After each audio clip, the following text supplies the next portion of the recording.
ಇನ್ನು ಮೂಡಾ ಪ್ರಕರಣದಲ್ಲಿ ಸಿಎಂ ವಿರುದ್ಧದ ಪ್ರಾಸಿಕ್ಯೂಷನ್ ಪ್ರಕ್ರಿಯೆಗೆ ತಾತ್ಕಾಲಿಕ ತಡೆ ಮುಂದುವರೆದಿದೆ. ಶನಿವಾರ ಮುಂದಿನ ವಿಚಾರಣೆ ಇದ್ದು ಅಲ್ಲಿಯವರೆಗೂ ಸಿದ್ದರಾಮಯ್ಯ ಕೋರ್ಟ್ ರಕ್ಷಣೆಗೆ ಸಂಬಂಧಿಸಿದಂತಹ ಹಳೆಯ ಆದೇಶವೇ ಮುಂದುವರಿಯುತ್ತೆ.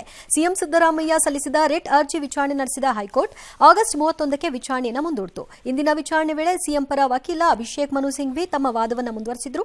ಸಮಯದ ಕೊರತೆ ಕಾರಣ ವಿಚಾರಣೆ ಮುಂದುವರಿಕೆ ಆಯಿತು. ಇನ್ನು ಶನಿವಾರ ತುಷಾರ್ ಮೆಹ್ತಾ ಮತ್ತು ಇತರರು ತಮ್ಮ ವಾದವನ್ನು ಮಂಡಿಸುತ್ತಾರೆ. ನನಗೆ ಇದು ಅರ್ಥ ಆಗಲಿಲ್ಲ ಇವತ್ತು ನಮ್ಮ ಮಾಧ್ಯಮಗಳಲ್ಲಿ.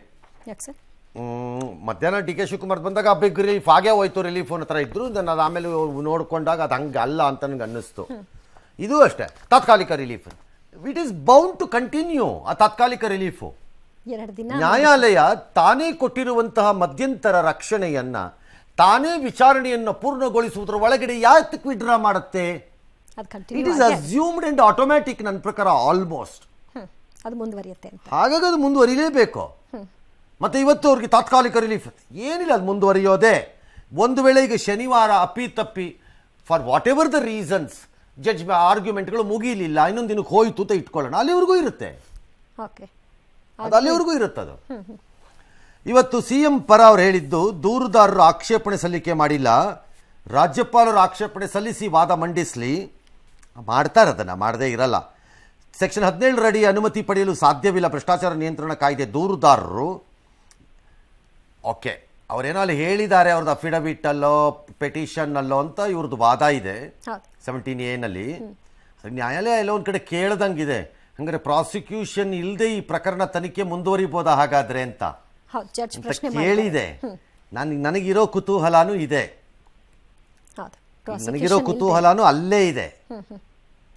ಇಫ್ ಸಂಬಡಿ ಸೇಸ್ ಪ್ರಾಸಿಕ್ಯೂಷನ್ ಕೊಡಲಿಕ್ಕೆ ರಾಜ್ಯಪಾಲರಿಗೆ ಅಧಿಕಾರ ಇಲ್ಲ ಅನ್ನೋ ನಿರ್ಧಾರಕ್ಕೆ ಎಲ್ಲರೂ ಬಂದಾದರೆ, ಇನ್ನು ಮುಂದೆ ಪ್ರಾಸಿಕ್ಯೂಷನ್ ಇಲ್ಲದೆ ಯಾರು ಬೇಕಾದ್ರೂ ತನಿಖೆ ಏನು ಬೇಕಾದ್ರೂ ಮಾಡ್ಕೋಬಹುದು. ಇಲ್ಲದೆ ಇದ್ರೆ ಯಾರ ಮೇಲೆ ಯಾರೂ ತನಿಖೆ ಮಾಡೋಂಗಿಲ್ಲ ಅಂತ ಹೋಗ್ಬಿಡುತ್ತೆ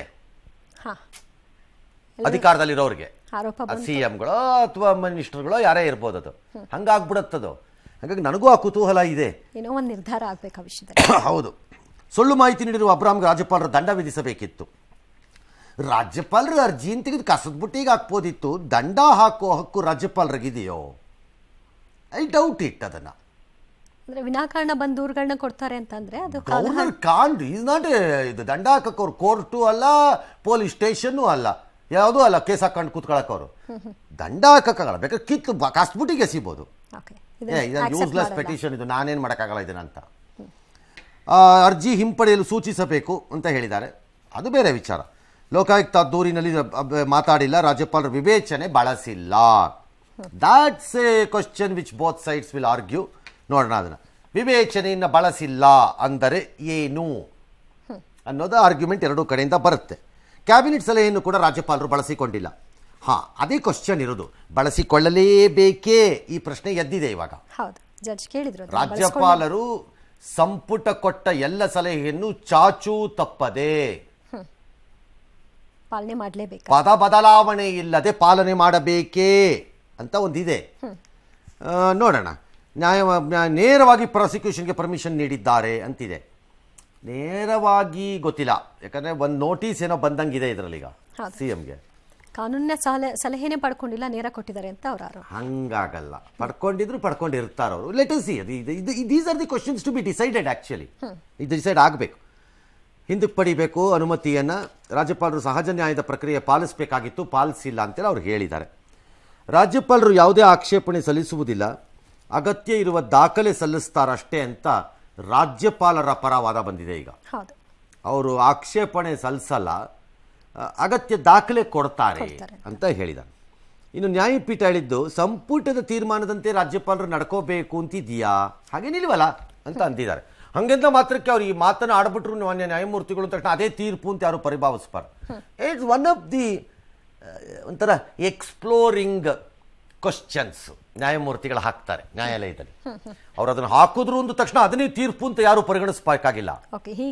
ಅದೇ ತೀರ್ಮಾನ ಮಾಡಿಬಿಟ್ಟಿದ್ದಾರೆ ಹಾಗಾರೆ ಅಂತ, ಹಂಗೇನಲ್ಲ. ಅದು ಎಕ್ಸ್ಪ್ಲೋರ್ ಮಾಡ್ತಾ ಇರ್ತಾರೆ.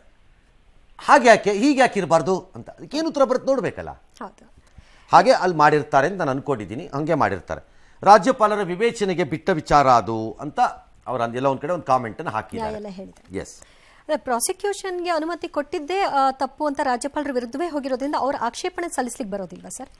ರಾಜ್ಯಪಾಲರ ಹುದ್ದೆಯಲ್ಲಿದ್ದವರು ನ್ಯಾಯಾಲಯದಲ್ಲಿ ಬಂದ ಆಕ್ಷೇಪಣೆಯನ್ನು ಸಲ್ಲಿಸಲ್ಲ ಹಾ ಅವರು. ಓಕೆ ಹಾಗಾಗಿ ರಾಜ್ಯಪಾಲರ ಮೇಲೆ ಕ್ರಮಗಳನ್ನು ತೆಗೆದುಕೊಳ್ಳುವುದಕ್ಕೂ ಆಗುವುದಿಲ್ಲ ಅವರು ಅಧಿಕಾರದಲ್ಲಿದ್ದಾಗ, which has been well proved in latest case ಹೇಳಬೇಕಾದ್ರೆ ND ತಿವಾರಿ ಕೇಸ್.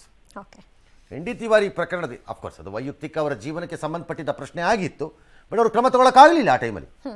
ನಂತರ ಅವ್ರು ಇಳಿದ ಮೇಲೆ ಅದು ಮತ್ತೆ ಕ್ರಮಕ್ಕಾಗಬಹುದೇನೋ ಅಂತಂದಾಗ ಅವ್ರು ಏನೋ ಕಾಂಪ್ರಮೈಸ್ ಮಾಡಿಬಿಟ್ರು ಅಷ್ಟೇ. ಓಕೆ ಹಾಗಾಗಿ ರಾಜ್ಯಪಾಲರು ಹಾಕ್ತಾರೆ ಅಂತ ನನಗೇನು ಅನ್ಸಲ್ಲ. ಲೈಕ್ ರಾಷ್ಟ್ರಪತಿಗಳ ಮೇಲೆ ನಾಳೆ ಬಂದರೆ ರಾಷ್ಟ್ರಪತಿಗಳು ಬಂದು ಸುಪ್ರೀಂ ಕೋರ್ಟ್ನಲ್ಲಿ ಆಕ್ಷೇಪಣೆ ಹಾಕೊಂಡು ಕೂರಲ್ಲ, because the chief justice is oath is by the president of the country. ಇಲ್ಲೂ ಅಷ್ಟೇ ಮಾನ್ಯ ಮುಖ್ಯ ನ್ಯಾಯಮೂರ್ತಿಗಳೇನಿದ್ದಾರೆ ಹೈಕೋರ್ಟಲ್ಲಿ ಅವರು ಓತು ತಗೊಳ್ಳೋದೇ ರಾಜ್ಯಪಾಲರಿಂದ ಓಕೆ ಅಲ್ವಾ. ಹಾಗಾಗಿ ಅದನ್ನು ಮಾಡಲ್ಲ. ಒಂದು ವೇಳೆ ಅದು ಆಗಲೇಬೇಕು ಅಂತ ಯಾರು ಲಾಯರ್ ಈಗ ಅಡ್ವೊಕೇಟ್ ಅದನ್ನು ಬಯಸ್ತಾ ಇದ್ರೆ ನಾಳೆ ಇದೇ ಪ್ರಶ್ನೆ ರಿವರ್ಸ್ ಬಂದ್ಬಿಡುತ್ತೆ ಆಮೇಲೆ. ಹಾಗಿದ್ದರೆ ಒಬ್ಬ ಸಬ್ ಇನ್ಸ್ಪೆಕ್ಟರ್ ನಾಳೆ ಒಬ್ಬರು ಯಾರೋ ಒಬ್ಬರು ಚೀಫ್ ಮಿನಿಸ್ಟರ್ ಮೇಲೆ ಹೆಂಗೆ ಇನ್ಕ್ವೈರಿ ಮಾಡೋದು?